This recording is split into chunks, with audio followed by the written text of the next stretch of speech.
Hi there, Colin Hall. Today I'm thinking out loud about the dismal science, better known as economics.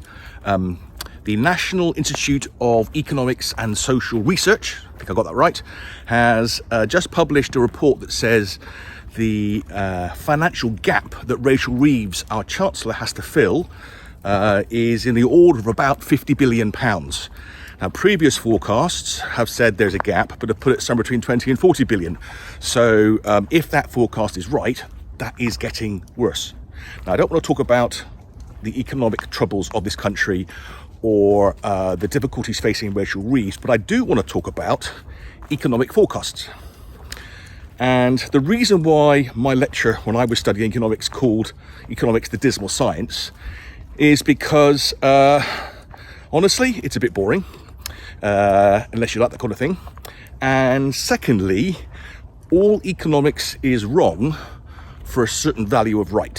What do I mean by that? Well, economics in essence tries to sum up all the individual decisions of every single person and business and government, model it, and come up with reasons why people do what they do and forecasts about what they will do in the future and the net effect of those decisions on things like GDP, growth, employment, etc., etc. Now, you cannot model an entire society simply with anything really. It can't be done.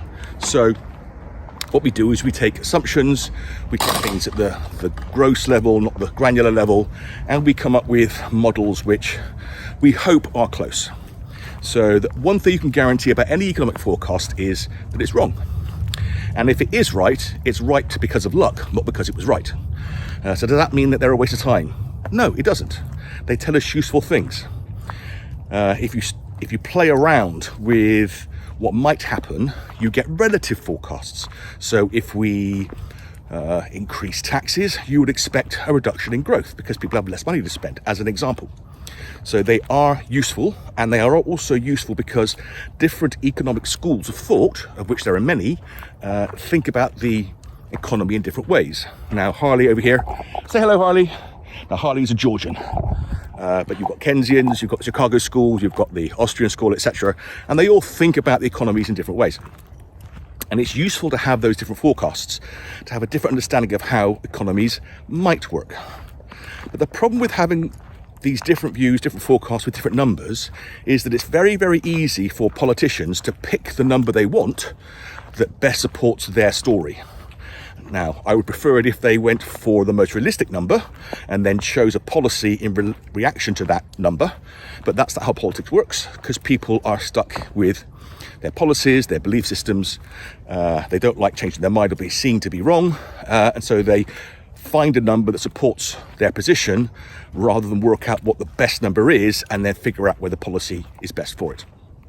So if a politician is quoting any kind of number to you that's a publicly available number of forecast, spend some time looking at the forecast itself. Who's it from? What axe do they have to grind?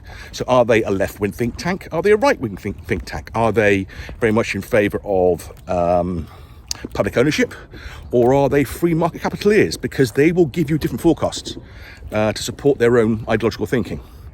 And while it is more work for us as the voting public, sadly, you cannot trust politicians to be able to give you the balanced view, because the balanced view is not in their interest. So if you want to make sure that your politicians are doing the right thing for you, you've got to do a little research yourself and look at as many forecasts as you can to figure out what's really going on and not just what they're telling you. So forecasts useful, but right, they're not. Cheers for now.